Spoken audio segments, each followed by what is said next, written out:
Hello, I'm John Bacon, the past chairman of the Chesapeake Beach Oyster Cultivation Society, and I'd like to leave with you some great successes that we have had and some of my personal memories for the last 11 years. And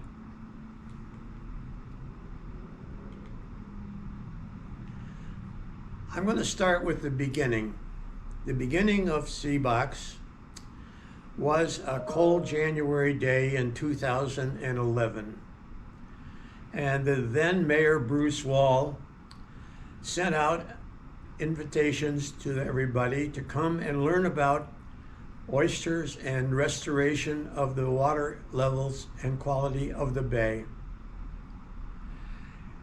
Because we live on the bay, and I was retired at that point, I decided to come and listen.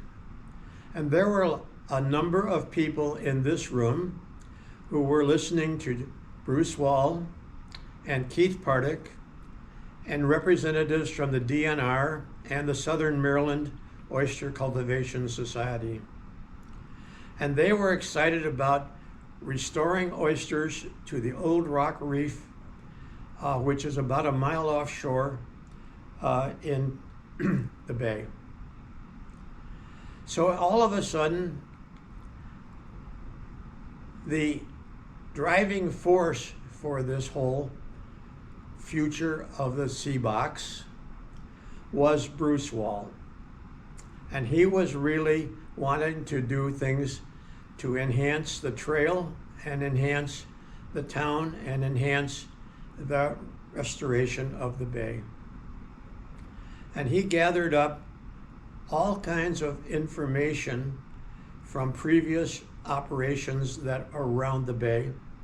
And he enlisted then the town receptionist, Kathy Johnson, to put together a whole series of teams that could do different parts of the work for this restoration.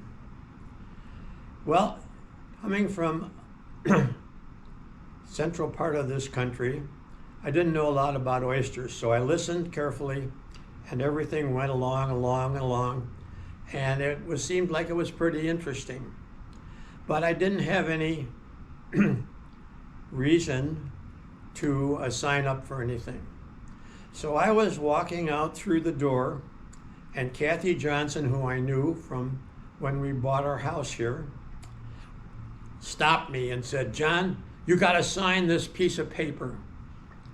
And this piece of paper was to be on the water monitoring team of the CBOCS. Well, little did I know that when I signed it, because I thought I needed to do that for Kathy, that she put me in charge of the water monitoring team. And that was really neat because I do understand some of the water qualities, measurements, and things.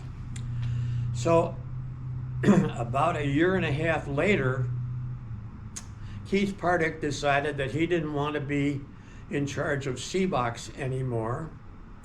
So he convinced or conned me into being the chairman. And I've been the chairman until just recently. What I'd like to do is leave you with some of my successes and memories of that time. And here we go. Volunteers are extremely important to CBOCS in making it a successful operation for the last 11 years. And one of our principal objectives was to put oysters in the Chesapeake Bay. And in the past 11 years, we have planted more than 1 million oysters in our bay. And how did we do this? We received oysters bat from the Piney Point Hatchery in Charles County. And you can see on the one slide that we're unloading bags of these from a truck. Then we had to put them into cages, which we floated up to the third rest stop on the trail. And you can see them loading these cages. The one person that was always there is Bob Monroe, and he is the one with the dark colored shirt. And every single time, Bob was the first one in the water loading up these cages. So we took them up to the under the third rest stop, and we let them grow for about 10 months until we then took them away from there and moved them just across this fishing creek to a spot in Abner's boatyard, and where we lifted those cages out of the water. And you can see another person that just loves water, and that's Jay Berry. No matter whether he's on it or in it, he loves water. And the device that he's holding on is a clamshell device that Jay invented so that we could pick up these 150-pound cages and put them in the racks, which he also invented and manufactured, so that we could dump the oysters out of these big cages into the old recycle tubs that the town had, which were the yellow. We then took those cages and we moved them out to the bay. On the one slide, you can see the boat leaving the fishing creek, and in the back of that boat are two very young fifth graders who were very instrumental in several of our projects. That would be Sam and Abby Folks. Also on the boat is Mary Butts, who was a fifth grade teacher. But when we get out to the depositing area, all of a sudden all we do is take the oysters and dump them into the bay. And that particular person is Mary Ann Valaire. And this particular person is Valerie Bodine's daughter. And you can also see the boxes in the boat that were on the way to the Old Rock Reef. Well, the Old Rock Reef was a significant area where oysters were in the mid 19th century. And so what happened is in 1970, the DNR allowed oystermen to come to the Old Rock Reef and take the oysters off. They completely cleaned it out in 1971 and 72. And this is the reason why our mayor at that point, Bruce Wall, wanted to restore the Old Rock Reef with oysters. And so this is part of the program. But we needed to have a spot, so we got a spot out there that the DNR approved. And and look at here. This is oysters that we decided later in the time to pull up some oysters that we had deposited. And we got a dredge and we figured out how to use it. And we went out on one of the boats and we pulled up oysters which had been in the bay for several years. And here they are. These are 8-year-old oysters from the Old Rock Reef. The one on the one side is a clump of oysters, and look at all the mussels that have attached to that oyster shell. That oyster shell is probably 6 or 7 inches wide. And then the other one on the right-hand side, on the other side, is a single oyster with all kinds of mussels on it. So in order to figure out how we can keep the oysters protected in our little area out on the bay, we decided to make oyster reef balls. And a reef ball is some concrete device that is emptied into the bay. And it will allow for the predators, it will keep the predators away from our oysters, and it will also keep the human predators away, in other words, the poachers away from our oysters. And there were some people that we had that were doing the oyster reef ball manufacture.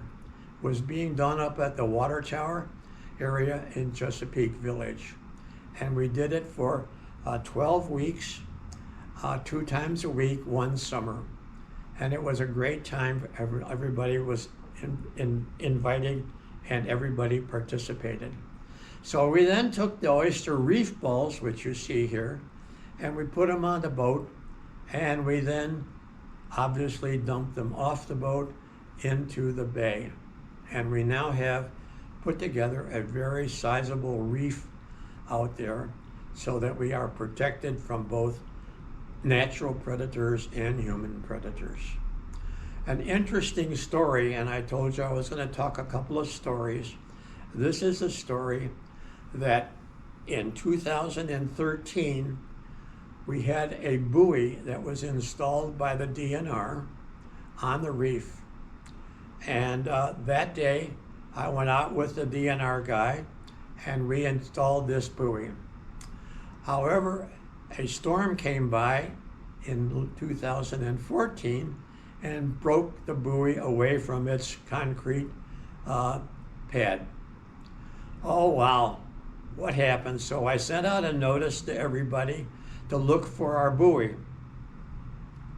And in December of 2020, Larry Ringgold was walking down the North Beach Boardwalk area and down around the houses and he looked down on the rocks and he saw a buoy. And he called me up and he said, "John, I think one of our buoys is on the rocks at North Beach." Jay and I went down there and looked for that buoy, and there's the buoy that it was sitting in the bay in 2013, and there's the buoy that was sitting on the rocks at North Beach in 2020. Now, where on earth did that buoy go between 2014 and 2020? Nobody knows. But Jay got out and he pulled the buoy out and everything, and we took it over to my house, and it now is an oyster buoy for the sanctuary at 8717 C Street. And it's sitting on top of a reef ball, on top of a reef of oysters that we have in our yard. Anyway, interesting story. What else did the volunteers do? The volunteers needed something other than just a couple of days of taking oysters from the hatchery and putting oysters out onto the bay. So early on, Barry Butts from the school and Dr. Schisler from Beach Elementary were very interested in the oyster program and were members of CBOCS. They said, "John, is there a way that you can put together an oyster field trip for the 5th graders as part of their CBOCS oyster program?" And I said, "We'd be happy to do that." And the first year, we had just the Beach Elementary students come to the trail and learn about oysters firsthand, hands-on, rather than in a classroom environment. Well, what happened is that CBOCS found out about this, and they decided to expand this program to Fishing Creek area for all of the schools in all the elementary schools in Calvert County. So now, after the number of years that we've been doing this, we have helped educate more than 8,000 students with hands-on experience in oyster experience. And here's a picture early on of Mary teaching her kids about oysters. And here's another one about learning oyster water quality on the creek. And here's a very interesting lady who taught with us, and she was a volunteer, and she talked about sea life critters that live with the oyster shells.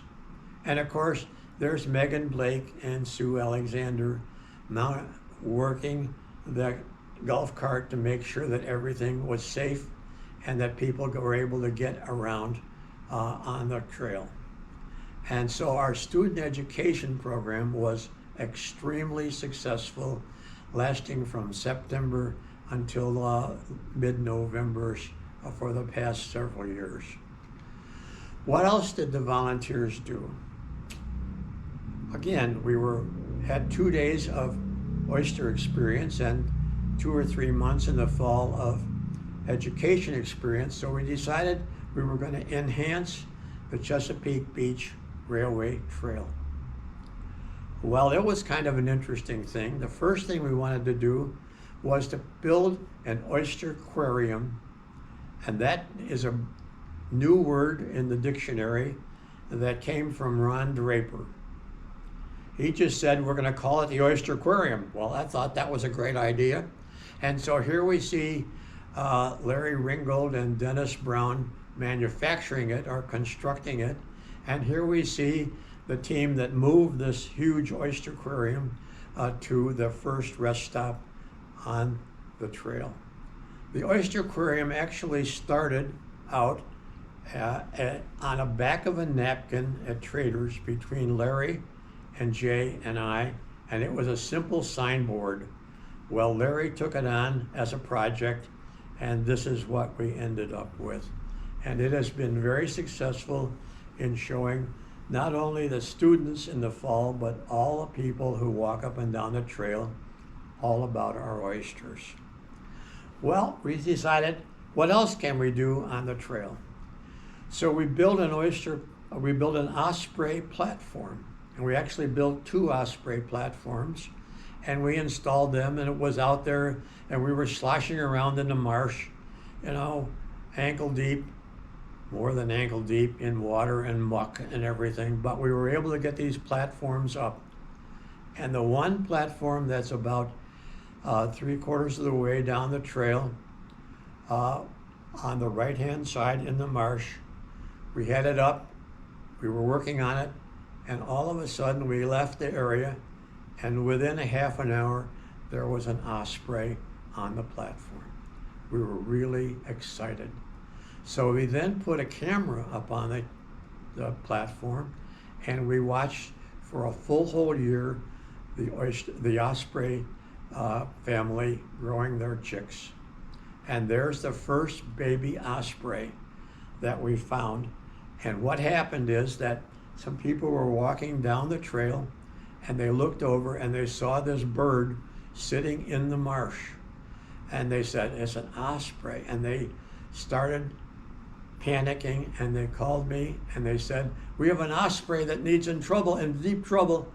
And so I raced over here, and I looked and I took the picture of our first baby osprey who had just fledged, and he was tired. So he sat down in the bay, in the marsh, and he sat there and he looked at all of us. And he said, well, what are you looking at me for?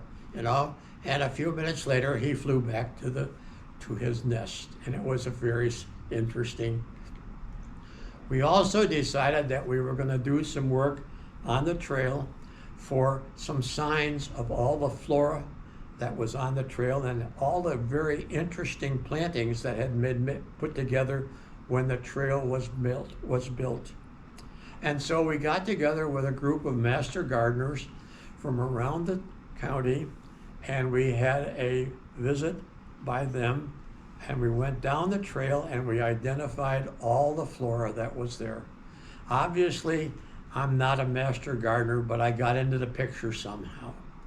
Once we had identified all the flora, we put together signposts, which we built up on the water tower again. We used that area a lot, and we built the signposts, and then we installed them all along the trail, and they're currently along the trail, and they have been refurbished, I think, once or twice in the past 10 years. Okay, so now we have done that. What else can there be done?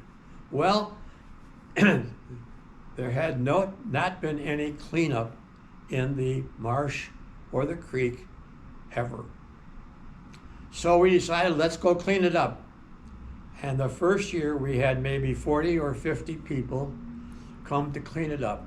And up by up by Bayview Hills, along the side of the trail, they found an old junk car. And they pulled that all out, and we pulled out enormous amounts of garbage from the trail, from the creek. And of course, after every time we have an event, we had a pizza party at the pavilions. So we then figured out, what else can we do? And we said, okay, let's work with some of these master gardeners, and we put in 2 mosquito repellent gardens.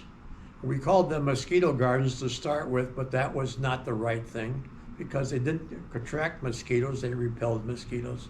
And then we put in the pollinator garden with the pollinator bee house behind it. And that was some of the trail enhancements we had. When I was sitting there figuring this program out, I thought, I gotta talk about some of the memories that I have, which were very significant. Several years ago, we were trying to get a very large program coming in from California to talk about oysters. I'll talk about water quality and sea life. And that didn't turn out, but all of a sudden, we were working one day with Tracy Benzing, and I said, Tracy, you're the art teacher at Beach. Would you like to paint some murals with sea life? And she said, absolutely. So we set up some platforms, and we put some big canvases on it, and we had all the grades come over to the Northeast Community Center and paint murals. And this was done for 3 full years, and those murals now reside at the Beach Elementary. And that was a really special weekend that we found in January. So that took some of our efforts for the January area. I was really super impressed, because we also had the beach chorus come by and the like. So that's one of the memories. The other memory was, oh well, there was a Christmas tree fair down in Prince Frederick, Maryland, and we decided to make an oyster Christmas tree. So Mary and her 5th graders decorated oyster shells, and we went down there and we decorated an oyster Christmas tree. That program ended that year in Prince Frederick, but we also continued it here at the town hall. Well, oyster larva comes from Horn Point or Piney Point. So we decided to take a bus ride over to Horn Point to see all about what the oyster larva and oyster hatchery program was all about. And there's the group that went over on that school bus. Good Lord, 6 hours on a school bus is not very pleasant for grown-up people. Anyway, along comes the need for a boat to go around the creek. So we asked the town for some money, and they were very generous with their money. And I gotta say also, throughout the entire time that CBOCS was in existence, the town has been super helpful in financing us and in a lot of other ways to keep CBOCS running and being a success. So we bought a boat, and we said, okay, we gotta name that boat. So we had a contest for the 5th grade kids over at Beach, and we said, okay, everybody find a name for the boat. Well, it turned out that the boat's name is Bay Retriever, and here's a whole bunch of the 5th graders over at the school who were involved in this particular contest. So here's the boat with Captain Barry, always Captain Barry at the helm, and I get a chance to ride along, but he doesn't ever let me run the motor or anything like that. He just says, get in the front or in the back or in the center, and I'll take care of you, John. And that's the way it's been, whether it's been in our little boat or on his big boat going out to the bay.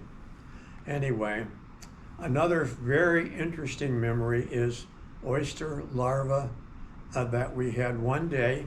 I got from Chesapeake Bay Foundation, and I took them over to the school where we had all of the fifth graders congregate, and we showed them how the larva, and one picture with a larva is probably got 1,000 larvae in there, and we put that in the water to let the larvae settle onto different shells and make oyster spat. Mary said, let's see what the oyster larva looks like under a magnifying glass. So she got out a couple of microscopes, and this is a picture of a bunch of oyster larvae magnified 40 times. And these little poppy seed size larvae are fully developed oysters. You can see the shell, you can see the muscles, you can see the fingers, you can see all parts of that in the oyster larva. Really spectacular day that we had there that time. So we had to get a trail guide so that everybody could use the trail. And here is a group of people that were working on the trail preparation. On this one side, you can see the two little fifth graders in the back. That's Sam and Abby again. Well, Sam and Abby, it turns out, last year were freshmen in college.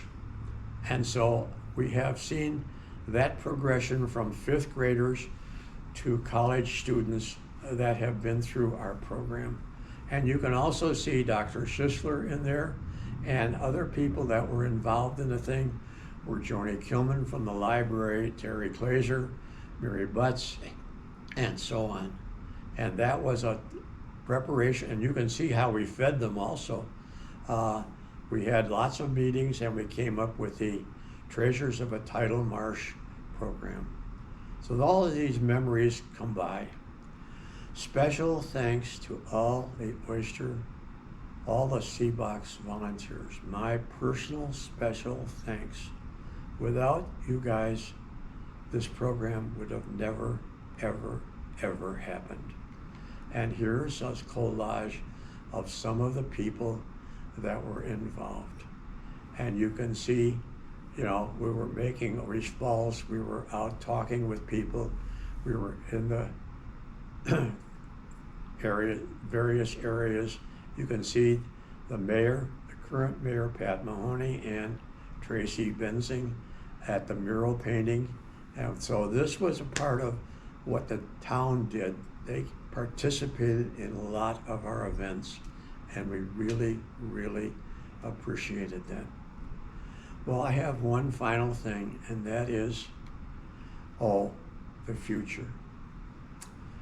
This was taken recently by some people who came down from Pennsylvania to do a program about Chesapeake Beach, and they wanted an oyster segment on the program. It was called Out in the Open, and it is a video that you can see on the internet, and it talks all about the oysters. At the end of that, I wanted to introduce the new team, because I was retiring at that point, and the new team, of course, is Sue Alexander and Jay Berry.